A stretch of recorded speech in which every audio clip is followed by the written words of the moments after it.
Welcome back to Morning Live. As I mentioned earlier before you took a break, it's all about Edukans and Mary Mogu and Edwin BULUMA in studio. Tell us more about the initiative, because at the end of the day, you know, the country is transitioning to something very special, the competency-based curriculum. In matters of education, the country, confusion, left, right, center, but still, where are we right now? So as much as Edukans is concerned, they'll be telling us more about even on the ground, what they've done so far, how they came up with the initiative, and all those things we need to know about Edukans. Good morning, Mary. Good morning. Good morning, Bwana Edwin. Thank you. Good to see you. I think once again. Yes. All right, now I'll start with you, Mary, because we'll talk about Edukans.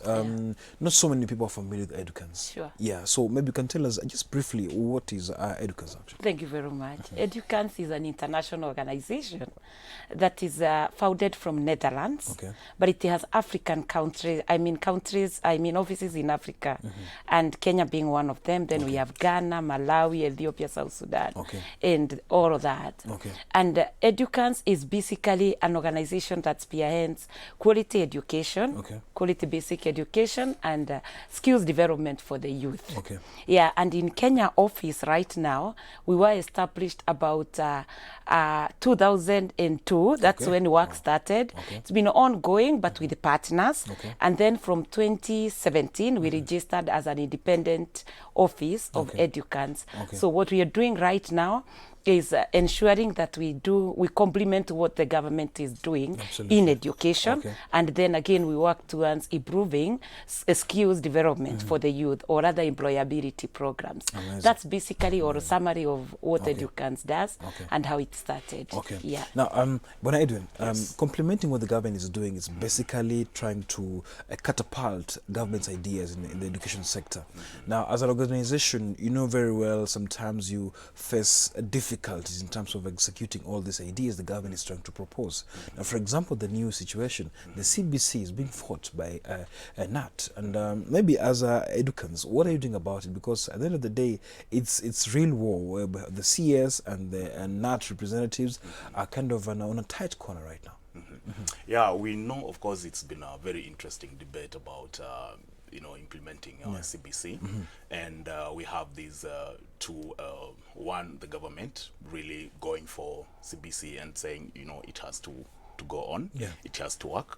And then on the other hand, not looking at it in terms of the process. I think the whole issue has not been about the content.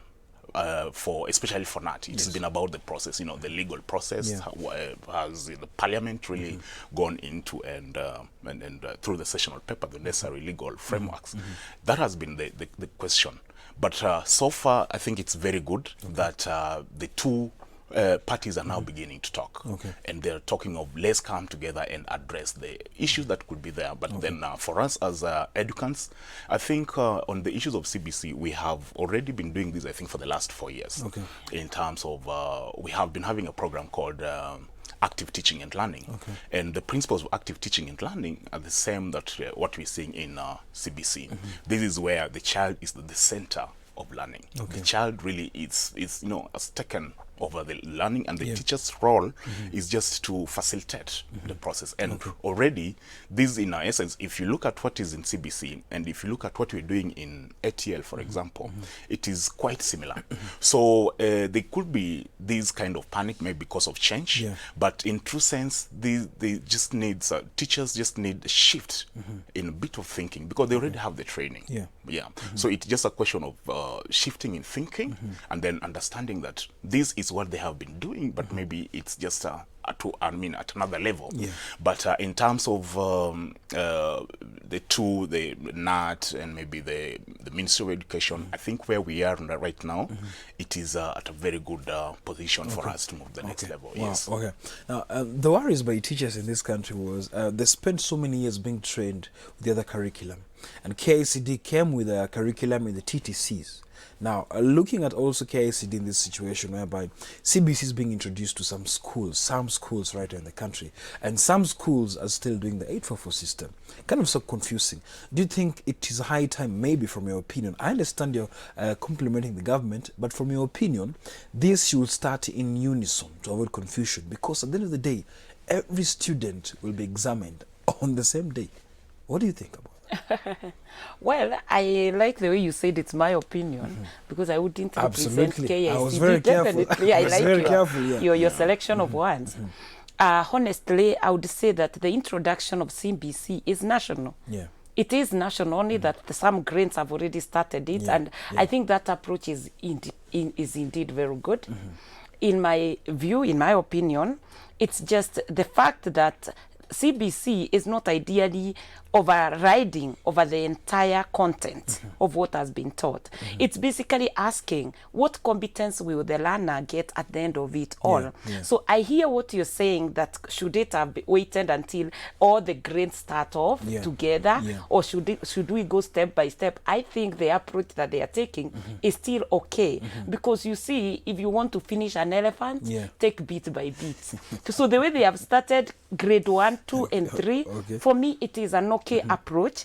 It's only that the teachers need to just agree to shift mindset and say this is about competencies. You know, when we talk about competence, many people are looking at it like a big hill down there. But ideally what it means, it's just about helping a child to have skills, to have knowledge and capability to address this current need here. The previous curriculum was teaching us to have knowledge for future problems. Even as we were taught to go to school so that we can get jobs in future. But the CBC is about how do I address the current need as at now with the skills that I have. So really, with that understanding, it's not a big mammoth as people are looking at it. It is just the attitude, it is the approach. And my opinion is, as the government has started it, it's in all schools, that's my understanding. And those that have embraced it from grade 1 up to 3, they seemingly are giving good report. And I would tell you, from Edukans' perspective, we have had teachers giving us very good feedback. I can tell you, Edwin, who goes right to the ground, because we are implementing of programs, has very good and interesting stories, like from a Regi Teachers College and all that, the areas that we work in. There's a transition in the curriculum. There is a real transition. I know teachers were trained differently, but it's about methodology. And that was their problem, actually. Yes, they were trained in a different approach, but right now, it's about a shift in mindset that we can take a different method of delivering the same curriculum. And you know, once a teacher, always a teacher. I was a teacher myself. It's about having content, yes, and then teaching yourself a different approach of implementing the same. Nothing too new that people are really afraid of. It's about an approach that people need to adapt. That is how I've looked at it from the experience that we've had in Edukans. But Edwin has more experience because he goes right on the ground as the specialist in Edukans. That's so impressive, because when you go right on the ground, it means you've seen it all. But now, you know, people back in the cities just talk, we don't know this curriculum, we don't know how teachers will be trained. The same teachers who were trained for years are still the same people implementing this in classes. But now, looking at the infrastructure also, you know, you've gone to the TTCs. Textbooks. There's an issue about the supply of textbooks. For example, 50 students in one class, 2 teachers, 2 textbooks. Now that's kind of very confusing, because at the end of the day, curriculum now, as much as you're going down to the, for example, Regi Teachers College, that was nice. You saw there's a transition and everything, but coming back to where now this whole knowledge is disseminated to these young people, there's a problem in terms of textbook. And some schools, they say, even, for example, the schools haven't provided. It's the parents sacrificing to buy, and the parents actually buying these books. What do you think about it? Yeah, we've had such very interesting scenarios where you go to a class and you find maybe out of 80 children in a class, maybe there are only 10 textbooks, for example. But then again, from our experience, the government has really tried to give out these books to learners, especially when we had the Tusome program in lower grades. We had a lot of books for children, so that was not a problem. And then, but between classes 4 to 8, that has been a challenge, in the sense that you find the children really crowded on a book. And then, but what we are doing in Edukans is what kind of innovations can we come up with so that then we can able to solve these, because I mean, these problems of books, for example, in schools, it's not possible for all the parents who were able to go and buy these books, or maybe the schools providing this. But then we have ways in which we can make use of these few books that are available to reach out to other children in class. For example, when we come to we can get a textbook, make a copy of a particular area that a teacher wants to work with, and then these copies are given to maybe children in groups, for example. And then this way, you find that instead of having 2 textbooks or 3 textbooks, innovatively, we create about 15 textbooks through these kind of like photocopying a given page as a worksheet, and then children are able to work with that. So we have realized that if teachers get innovative, and that's what we do in our trainings, that look, resources are limited everywhere, whether in our houses, whether in our homes, wherever, the resources are limited, and this is likely to reflect even in schools. So then you as a teacher, how innovative are you to start solving out these problems? Because no one is going to come from the ministry's headquarters with the books on an emergency to bring in, you understand? Okay, but before we continue, we take a short break, but I'll just remind you something. Are you a young person, maybe between the ages of 18 to 29 years? Now, are you interested in developing your skills or finding business opportunities as employment? Now, the Kenya Youth Employment and Opportunities Project is now calling for applications for the youth residing in 17 participating counties. Now, KYOP, of course, the KYEOP offers technical skills, training, and business startup capital, or a capital to expand your business. To qualify, you must be a Kenyan citizen between 18 to 29 years, have a national identity card, a maximum level of education of Form 4, and currently unemployed. And of course, for women, vulnerable and marginalized youth are highly encouraged to apply. The application period deadline has been extended till the 24th of June 2019. To apply, submit online, and of course, you can log into mis.kyopgo.ke. I'll repeat, mis.kyopgo.ke, or get your application from the youth field offices within the participating counties, sub-counties. Now, for more information on the Youth Employment and Opportunities Projects, you can log on to mis.kyeop.go.ke, or visit youth field offices of the Ministry of Public Service, Youth and Gender in participating counties to apply. Kenya Youth Employment Opportunities Project, yatambua, yainua, and yaendeleza. So we're taking a short break. We'll be coming back in a few.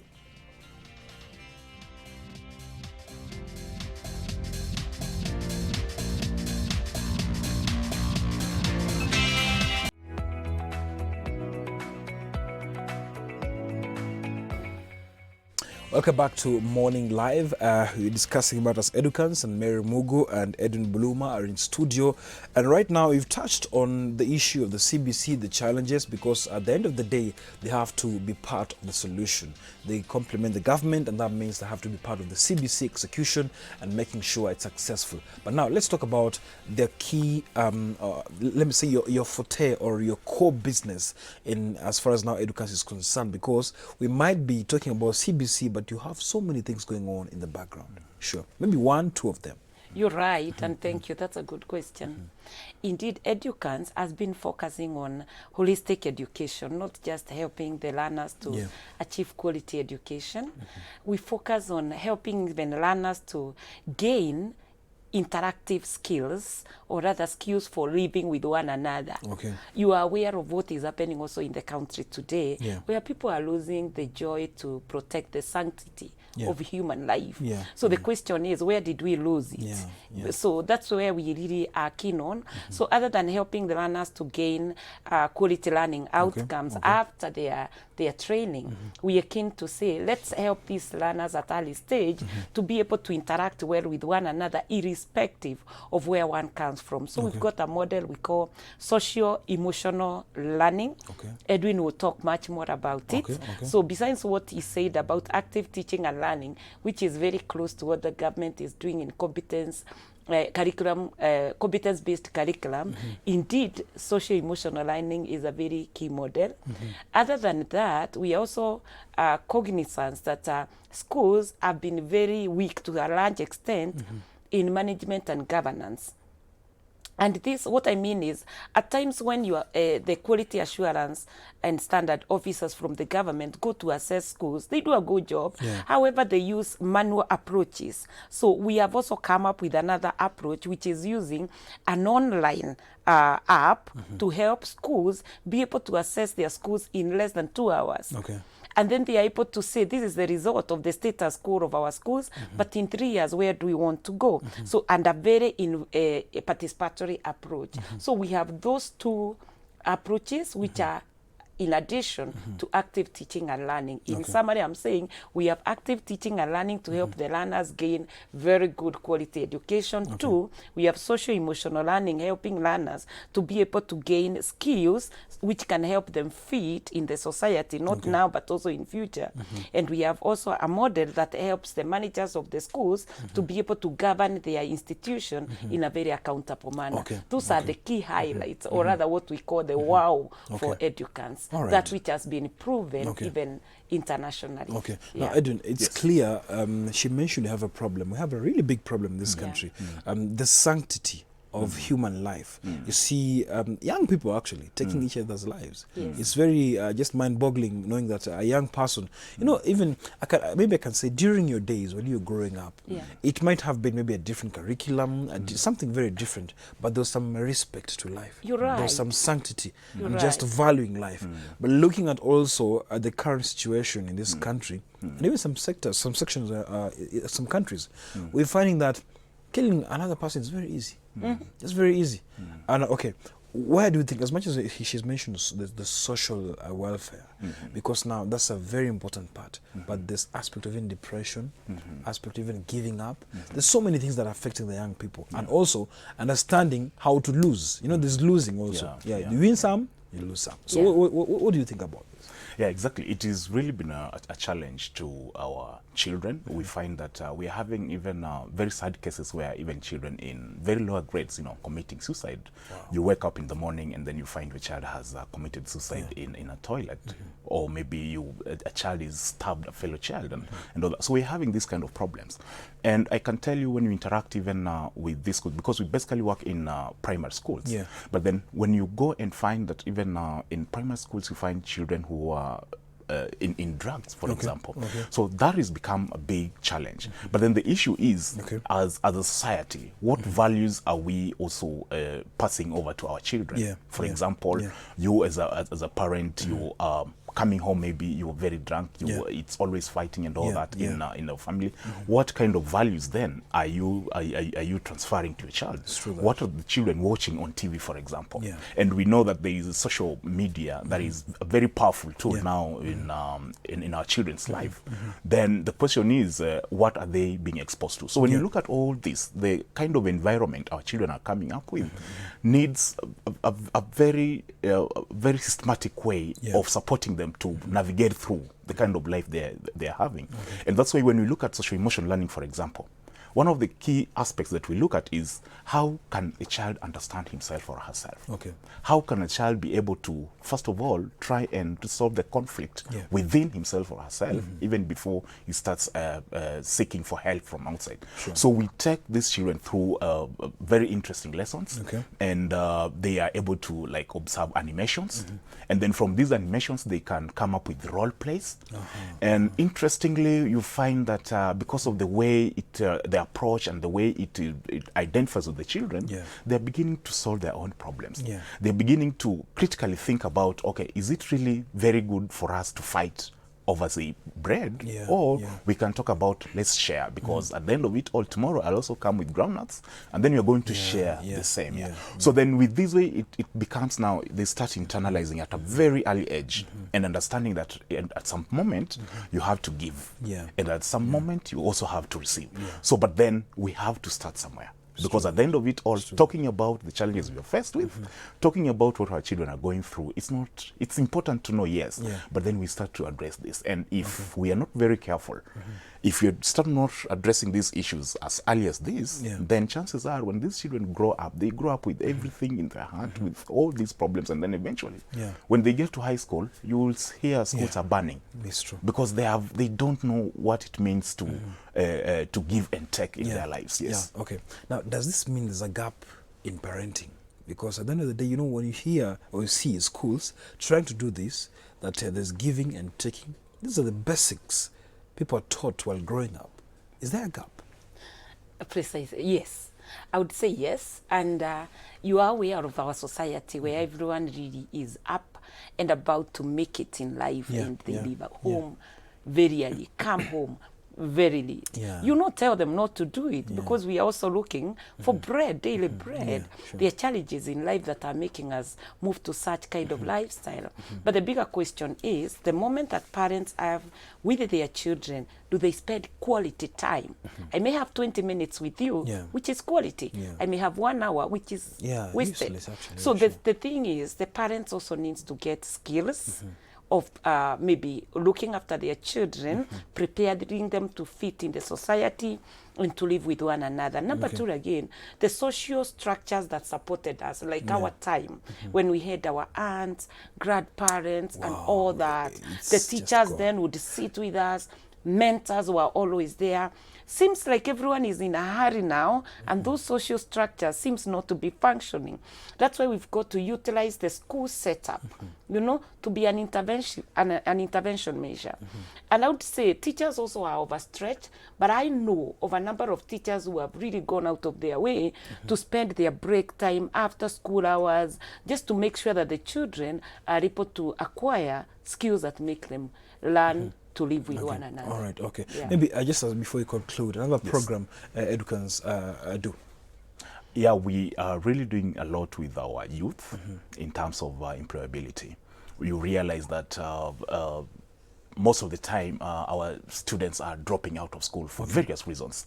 And what we experienced in 2007, during the post-election violence, you find that most of the people who were out throwing stones were young people.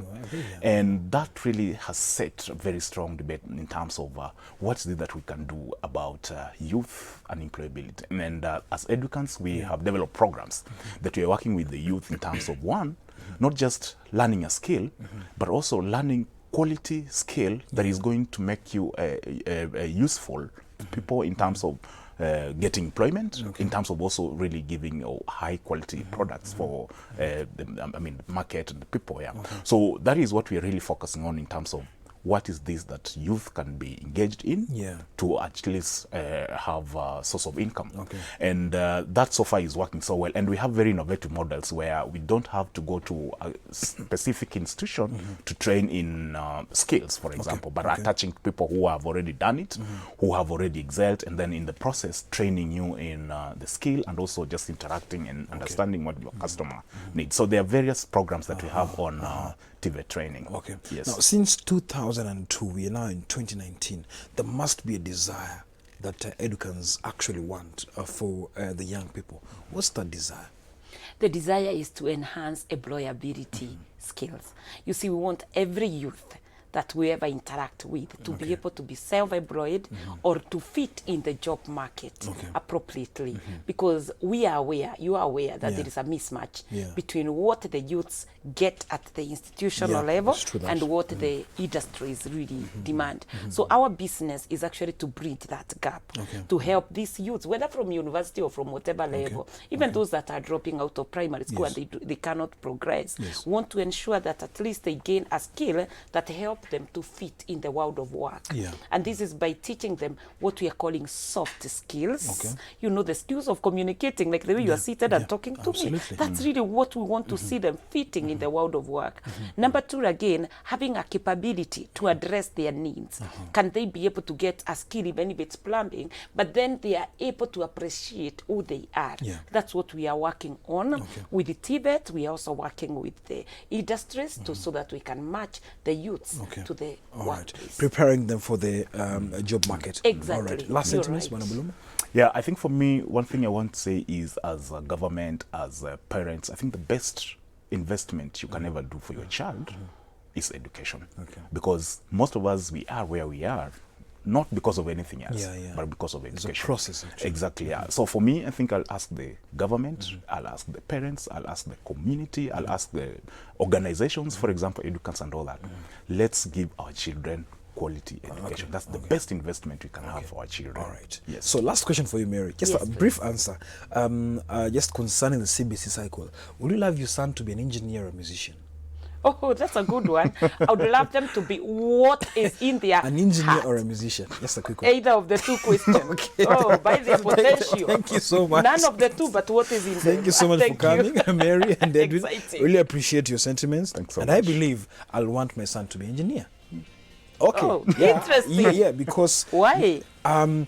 there's a skill even when you're retired, you can still. But you can also still sing in church when you have... Or in the society. The economic aspect will come in place. Anyway, thank you so much for coming. You're most Debate for another day, because I'm very sure we'll call Mr. Munga in studio very soon from NAT. We'll have this discussion again. I'm very sure this will be very exciting. We'll call you once again. Thanks so much. All right. Yes. Thank you so Thank much. you. Okay. Okay.